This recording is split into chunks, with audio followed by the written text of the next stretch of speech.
matchup for Braverman from what I can tell. It looks like Corey's deck is pretty well set up here. I mean, yeah, Corey's deck, this should be good against what Mono Red is doing. You start with the 2-drops, 4 Soulfire Grandmaster and Seeker of the Way, both in 4-ups. The 8 lifelink creatures in the main deck is not going to be good for Mono Red. On top of that, I mean, he's got to like the fact that there's no Hordling Outburst in Corey's deck. That's one of the best cards against Mono Red. But there's, on the flip side, there's main deck copies of Anger of the Gods in Corey's side. This is going to be difficult for Braverman.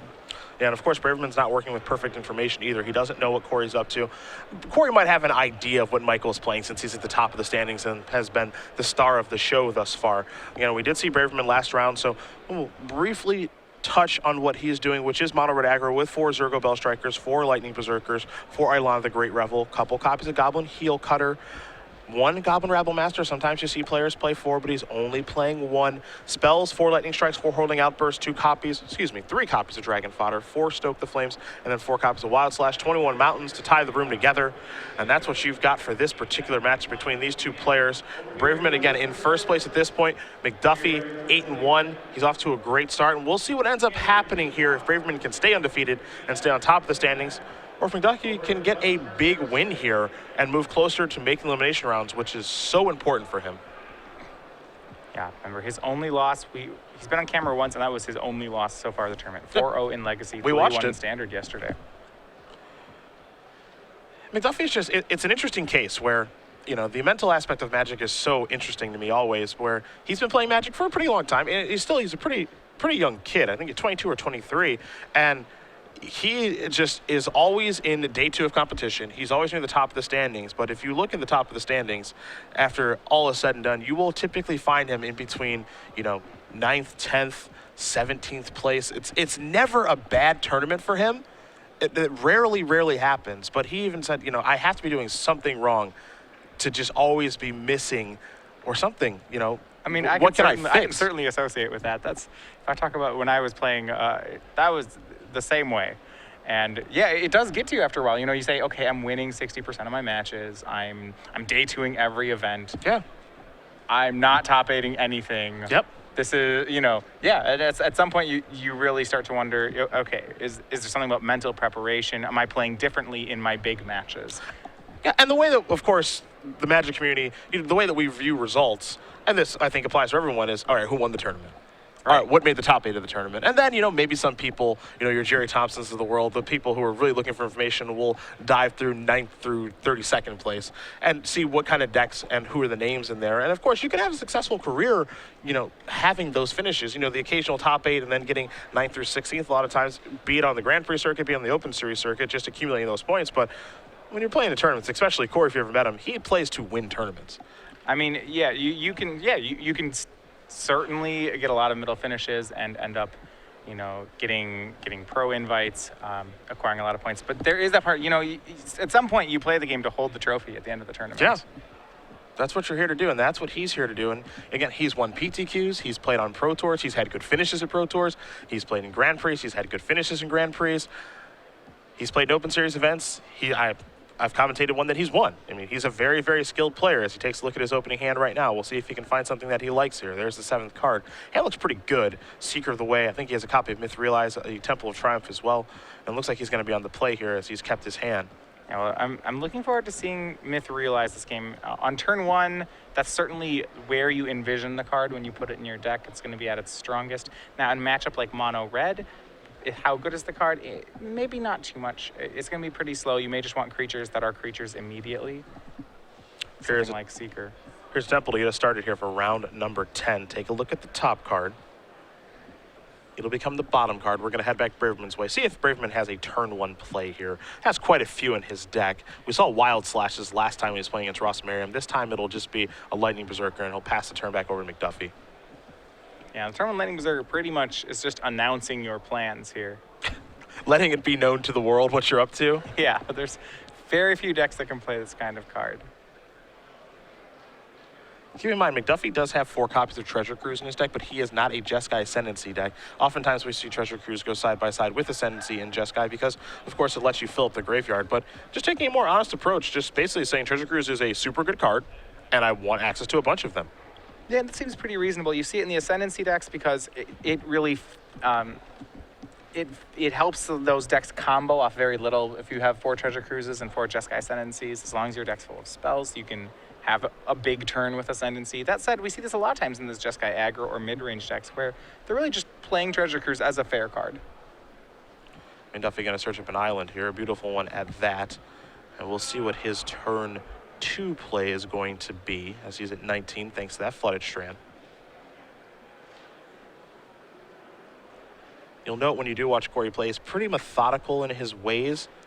Reminds me a lot of Jim Davis, where it's not, I wouldn't call it slow, I would just say they're thinking about a lot when they're playing before they come to a decision. Because one thing about Jim and with Corey too is they don't get draws. Like Right. They finish their matches. Here is a Seeker of the Way. We will head back Braverman's way with just a Lightning Berserker and a Mountain in play. I'll take a draw. There is a Mountain. We'll see if maybe he has a removal spell to get this Seeker of the Way out of the way.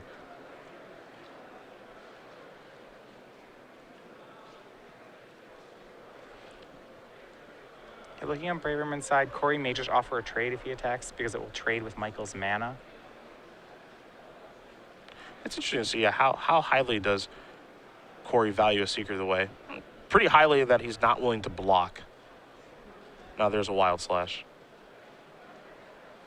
So that says there because Michael slashed post-combat is that Michael actually wanted to trade the Lightning Berserker with the Seeker of the Way. Mm-hmm. If he didn't want the trade to happen, he could have just slashed and then attacked.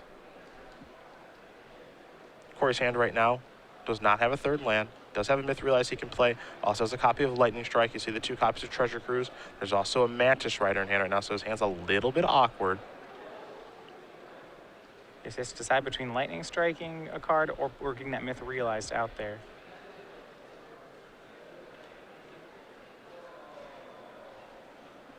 He's going to go with Myth Realized. By not leaving up red, he's going to take... This will cost him some life points. We'll see just how many.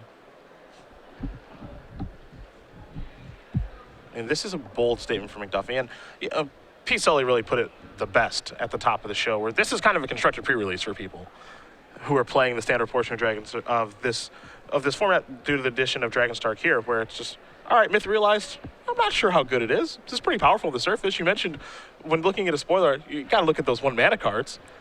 You want to start with the cheapest cards and then move your work upward. And Corey feels that, hey, this is so good, I want to play 4 of these. Braverman, well, he had a really nice turn here. Gets in for 1, gets to play a Zergo, Bellstriker, and an Eidolon of the Great Revel. So not a bad turn there at all for Michael. What the Myth Realized sets up for Corey is to play a control game plan, to just play removal spells and then eventually just have a large blocker. Wild Slash isn't bad. Now, the issue for Corey is that he has this island, which is actually pretty awkward at the moment. Everybody's coming into the red zone. A pump of the Lightning Berserker very quickly here for Braverman. He'll pump again. He will pump again. He may just throw all his mana into it at this point. If Corey can't, at most has 1 kill spell, and it's kind of a win-win situation for Michael. Either Corey kills the Eidolon, and then all these pumps work on Lightning Berserker, or if Corey kills the 4/1 Lightning Berserker, then Eidolon gets to stick around and deal additional damage when Corey eventually has to kill it. Well, this is actually kind of interesting. It looks like he wanted to cast Valorous Stance, but he's going to have to go with Lightning Strike now. If Valorous Stance counts on toughness, not on power. Now, the big question was, do you want to go after the Eidolon or do you want to go to the Berserker? I think it's pretty tough. Right, and there's not a good answer to it. Corey's taking a lot of damage both ways. Yeah. He's going to take care of the Eidolon, so he has to take 2 from the trigger. He'll take 4 from Berserker, and then, of course, 2 from Zergo Bellstriker. So it's an ugly turn here for McDuffie. It's a great turn for Braverman. Yeah, total of 8 damage. It's just a ton here. It does set up the Myth Realized to trade with Lightning Berserker. McDuffie goes down to 7. There was an additional pump. Now, that's actually a pretty big draw. A 3rd land there for McDuffie. It is a Battlefield Forge, so it's good and bad, because you do want a 3rd land, but it's a painful 3rd land against a mono-red aggro deck. Yeah, and I don't think Corey can even go for Mantis Rider here. If he goes for Mantis Rider and Braverman has a kill spell, that will be game. I think what you'll see Corey play is some combination of Wild Slashing and activating Myth Realized. Yeah. Braverman will draw a card. There's another mountain. In the enviable position where drawing a mountain is not actually a bad thing because Lightning Berserker is in play. Yeah, I mean, Michael is heavy on lands, and that may be a saving grace here for Corey. Corey going to activate Myth Realized, hoping he gets the opportunity to block. So in this situation, Myth Realized more just played out really just as a 2-mana kill spell. 1 to play, 1 to activate, and now it's going to kill a creature. Yep. Which, in this matchup, is fine. He did have to jump through a hoop to do it. He had to delay his Lightning Strike, so it was inefficient. Braverman does have a Wild Slash. He'll go after the Myth Realized. And he definitely is hoping to get another hit off this Lightning Berserker. What's interesting here is that Corey did show Valorous Dance last turn. It was on accident, I think. But he can Valorous Dance this. Yeah, and that's got to be for Corey thinking, okay, well, what's going on? If Michael has another Wild Slash, I mean that'd be your read. Michael must have a second kill spell. Yeah. Or has forgotten about Valorous Dance, but that seems unlikely. Michael's sitting at 9-0 for a reason. Well, Corey's going to take 1. This will trigger Myth Realized. And it will make the creature indestructible. Indestructible. I mean, if this works, this will certainly have been an oversight on Michael's side. It looks like it's working. No, I still think he does have to hop in front of the Yeah, but Lightning now Berserker. it's a 2-for-1. The Myth Realized is indestructible. Yep, they're Stoke the Flame. So life is just fine here for Braverman. Has right. 2 damage from the Bell Striker, and then, of course, 4 damage from the Stoke the Flames means that Braverman does win game number 1 here over Corey McDuffie. Mono Red aggro up a game over Jeskai midrange as we move on to the sideboards, and we will start with McDuffie.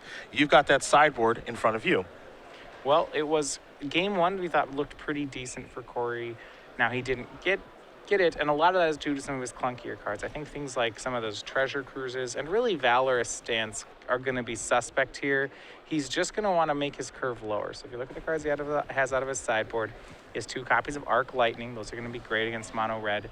Additional copies of Negate aren't terrible. Michael is playing a lot of Burn. Also, just quality 3-drops. We saw he had Mantis Rider. A Brimaz may also come in.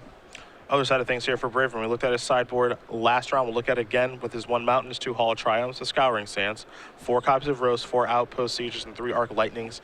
Given that we're working with very good information, we have both deck lists in front of us. From what I can tell, it doesn't seem like anything's all that great here on Braverman's side. Like, I think he probably has to board in a card like Arc Lightning, but think about what he saw last game. He saw Myth Realized, and he saw Seeker of the Way. Right, so the problem with boarding a card like Arc Lightning is that it's just going to be a 1-for-1 in this matchup. So you're right, it's not ideal. If you're just playing to 1-for-1 and need to get these Lifelinkers off the board, maybe you board in Roast. At the same time, you may just stick with your main deck removal. There are options here for Michael, but I'm not sure what, if any of these, he's really excited about. Like, I think Roast is probably okay in this matchup, but there will be times where it's certainly awkward because I don't think that Mantis Rider is going anywhere from Corey's deck, and Roast clearly can't kill that. Roast has good targets for Soulfire Grandmasters, for Seeker of the Ways, but didn't really see a lot. He saw 1 Seeker. That's it. He hasn't even seen Soulfire Grandmaster, which is, of course, really, really good against Michael's deck. Well, I'm interested. We talked about this last round. Michael has copies of Hall of Triumph in his sideboard, and I'm wondering what matchup he's using them for. My guess is it's against these red decks. By using it to make Zergo Bell Striker into a 3/3, then it trades up against things like Grandmaster and Seeker of the Way. That seems pretty relevant here. It also protects him from sideboard Arc Lightnings. So my guess is that those are useful in this matchup. All right, well, we'll see how both these players do sideboard here. And while we do wait, we will talk about the Star City Games Winter Collection. Still available. We've got card sleeves, playmats, and dice bags of our turtle, our mammoth, our rat, and our wolf. You can get the new Winter Collection at StarCityGames.com/creature collection at any Open Series event, or of course on our website. They're adorable, and with any luck, we will have a spring collection coming out soon. but we were held in the dark on these things. That's what makes it fun. I wouldn't be surprised to see a spring collection rolling down the pipeline as we do turn our attention back to the match here between Braverman and McDuffie. Mono Red Aggro versus Jeskai Midrange. These players right at the top of the standings. Braverman pacing the field so far. You know, him and his brother Philip have really done a nice job of making a name for themselves in the Open Series. Both pretty good Magic players. Yeah, we have seen a couple brother teams here. We have, Michael and Philip Braverman doing well in the Open Series. We've seen Andrew and Danny Jessup also doing well. I have to imagine if you're playing on these series, it's got to be a pretty fun thing to have. Yeah. I can only imagine what it would be like to just do well in tournament with your brother, or just getting to play test with your brother, because then I would just get nothing done. I would just play Magic all day. Oh, yeah. It would be bad. Well, to be fair, I did play Magic all day for 7 years, but if I could do it with a sibling, now that would be fun. I get to travel to tournaments together? Are you kidding me? That's the dream. I know Philip Braverman, I believe, still in this tournament. We have seen him top 8 invitationals before, saw him top 8 last year invitationals. He's done well in Open Series events. He's top 8 in numerous of them, loves to play Miracles and Legacy. And this is the brother Michael, who is off to a great start yet again. He's 9-0. Top 8 at our Season 3 Invitational 2 years ago in New Jersey. And if he keeps things rolling here, we'll see him in the elimination rounds tomorrow morning. One of the few players to be doing very, very well with Mono Red Aggro this weekend. Has found a build that he likes, cutting back on Goblin Rabblemaster. Only one of those. Yeah, and that's been very interesting. His deck is very low to the ground. Just the one main deck Rabblemaster. No additional copies in the sideboard even. That's weird. You think of, when you think of red, you think of Goblin Rabblemaster in Standard, and just only seeing one of these. But I know that Patrick Sullivan has been a big fan of Hordeling Outburst in these low-to-the-ground red decks and hasn't loved Goblin Rabblemaster because it's fairly easy to kill. A lot has to go right for you to have a Goblin Rabblemaster game. And these mono red decks do want to go pretty wide, and that's where Hordeling Outburst and some other cards really do play a role. Dragon Fodder as well, cards that Braverman does have in his deck. I think what the deck, it's done very well for right now is that kill spells are bad against Braverman's deck. His creatures are either 1 mana or they're cards like Hordeling Outburst. And if there's this thing that if you play a lot of creatures that do not interact well with removal, then if you just put something like 4 Rabblmasters in your deck, then their opponent's removal is going to find its way to your Rabblmasters. So Braverman's just going to the next level of that and just not playing anything worth killing. It'd be very hard to keep a card like Hero's Downfall in against this mono red deck. Yeah, it's too inefficient. Right. Mystic Monastery to start things off here for McDuffie, a Mountain and Zergo Bell Striker for Braverman.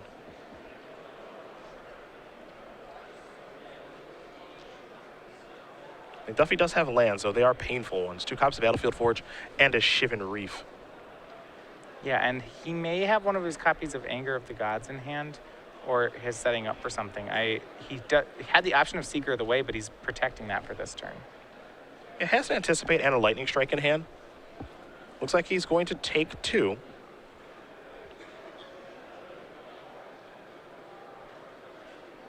See what the follow-up is here for Braverman. You have to imagine he has one. It's a Lightning Berserker. And a passing of the turn. Wild Slash at the ready.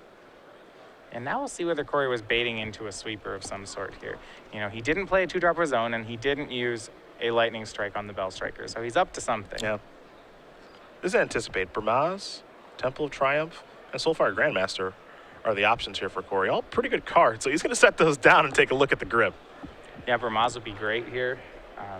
It's just about the right size 3-drop for the board. He does have to be worried about the Lightning Striker, however. Yeah, Berserker is nice in this deck. I like that card a lot. Well, it's having so good at trading. Yeah, it's great at trading, of course. Having a mana sink is really good too. You mentioned whenever the mono red deck draws its 5th land, they've probably lost, and that's no longer the case. It plays very well with removal. It's the kind of card that it's easy to kill, but you have to do it if you're on the other side of the table, because this guy can just deal tons of damage. McDuffie will draw a card. Looks like he selected Bramaz. Maybe safe for Bramaz here. There's a basic mountain.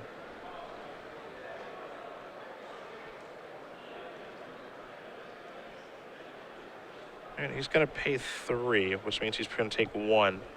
And if he does have Anger of the Gods in hand, this is trying to really rope Braverman in. Yeah, well, it'll put Braverman in a tough spot. He'll either have to continue to deploy creatures to get around the Bramaz. It'll just put a lot of pressure on Braverman to have a card like Stoke the Flames in his hand. Braverman, at the very least, can play a land and swing Lightning Berserker into Bramaz. They would trade. It would cost Michael his whole turn. That would be a great... Corey would probably be fine with if that's how things end up playing. There's a Stoke. Okay. And that's the cleanest answer Michael could have had. And it also forces Michael to just have it that turn, I think. So if Yeah. you're Corey, it's like, I wish I had my creature, but that's not so bad. Yeah, that was the only way that Michael could just easily get rid of the Bramaz if he did. It was a really good check. If Michael has it, Corey takes 2. It's not a big deal. But if Michael didn't have the Stoke the Flames, then he probably would have to pay either 2 cards or 1 card into turn to get rid of Bramaz. Basic Plane's a pretty nice draw step here for Corey. That's a Seeker of the Way with Lightning Strike at the ready. So combat could get a little bit hairy here for Braverman. You have to imagine he's going to tread pretty lightly as he takes a draw step. Yeah, good patience on Corey's side. He wanted to wait until he had a spell up before playing Seeker of the Way. He didn't want it to eat something like a Wild Slash. Corey flooding a little bit at this point. Does have 2 lands left in his hand, then Stoke the Flames and Lightning Strike. Those are the 4 cards he does have left. Braverman, quite a few cards at this point, does have Wild Slash. So he wants to move forward here. And on Braverman's side, there's no shortage of removal. He does have Wild Slash and Lightning Strike available. He just has to decide how he wants to get rid of the Seeker. His biggest worry would be that if he tried to kill the Seeker outright, that Corey would play Valorous Stance. That would cost Michael not only his kill spell, but his entire turn, because it would give Corey a 3/3 indestructible lifelinker. And we saw Valorous Stance last game.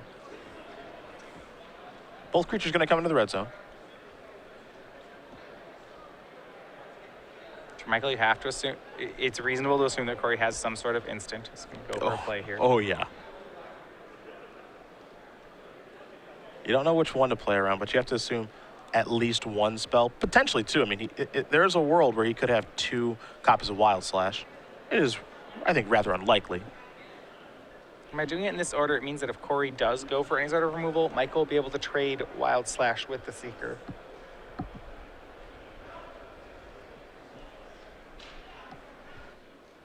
And it looks like Michael actually, Corey's just going to go ahead and take 3 off this attack.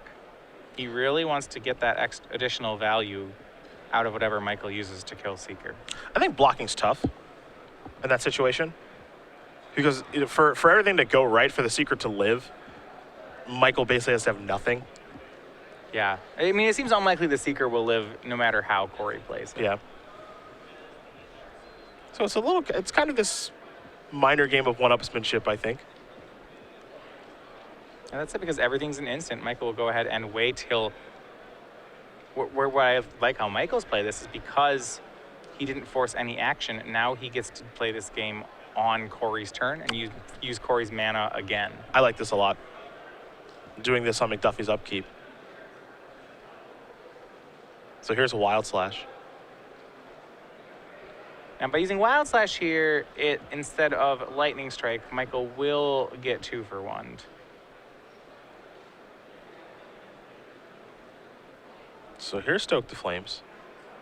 And if you're curious how good Lightning Berserker is, well, look what Stoke the Flames is targeting.